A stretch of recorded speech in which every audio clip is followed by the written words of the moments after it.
Pemirsa, sidang pra-peradilan atas penetapan tersangka Sekjen PDI Perjuangan Hasto Kristianto masih bergulir di Pengadilan Negeri Jakarta Selatan. Putusan sidang akan dibacakan Majelis Hakim pada Kamis 13 Februari mendatang.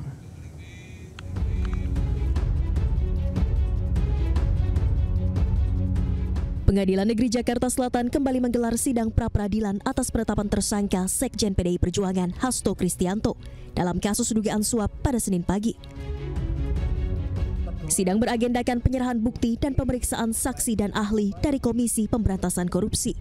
Biro Hukum KPK membawa 153 bukti surat, 11 diantaranya merupakan bukti elektronik, termasuk handphone yang disita dari pihak-pihak diduga terkait perkara. Sementara itu, tim kuasa hukum Hasto Kristianto meminta Majelis Hakim menghadirkan penyidik KPK Rosa Purbabekti karena diduga mengintimidasi saksi. Kami tadi menunggu ya dari Majelis Hakim, tentunya sebelumnya kami sudah sampaikan adanya intimidasi dari penyidik bernama Rosa Purbabekti kepada saksi fakta yang kemarin sudah diperiksa di persidangan, dan ada juga yang menawarkan uang sebesar 2 miliar. Tentunya kita minta kepada hakim agar dihadirkan supaya ini menjadi terang. Kalau perlu dihadirkan juga CCTV-nya, karena intimidasi ini tidak dibenarkan secara hukum. Selanjutnya, penentuan gugur tidaknya status Hasto sebagai tersangka dalam kasus dugaan suap yang ditetapkan KPK akan diputus Majelis Hakim Pengadilan Negeri Jakarta Selatan pada Kamis 13 Februari 2025 mendatang. Dari Jakarta, Tim Liputan iNews melaporkan. AKBP Bintoro dan 2 rekannya dipecat Polri usai menjalani sidang etik kasus dugaan pemerasan terhadap tersangka pembunuhan. Ketiganya mengajukan banding atas putusan tersebut.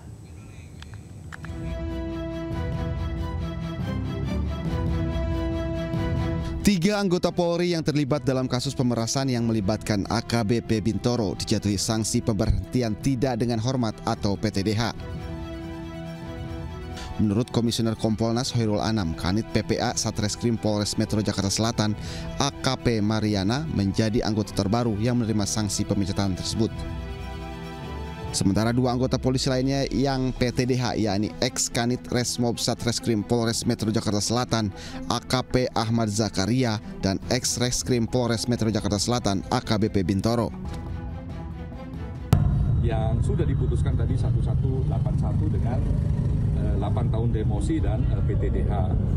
Nah, yang menarik memang ureannya. Jadi urean terus perannya apa?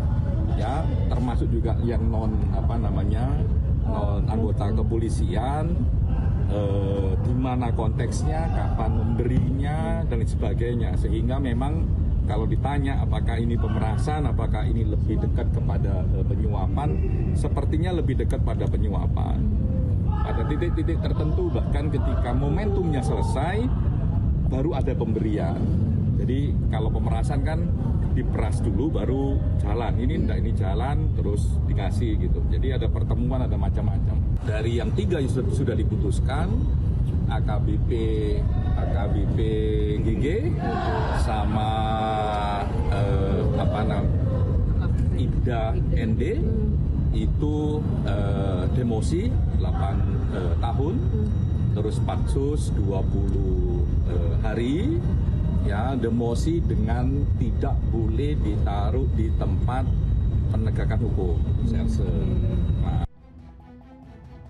AKBP Bintoro diduga menerima uang sebesar 20 miliar rupiah dari tersangka kasus pembunuhan yang merupakan anak-anak dari penyedia klinik kesehatan dengan iming-iming menghentikan penyidikan serta membebaskan tersangka. Bintoro pun sempat buka suara dan membantah tuduhan pemerasan tersebut. Namun dari sidang etik memutuskan AKBP Bintoro terbukti melakukan pemerasan terhadap tersangka pembunuhan FA. Tim Liputan iNews melaporkan. Mantan pejabat Mahkamah Agung Zarof Rikar jalani sidang perdana dalam kasus suap vonis bebas terdakwa Ronald Tanur. Zarof didakwa melakukan permufakatan jahat dalam kasus vonis bebas Ronald Tanur.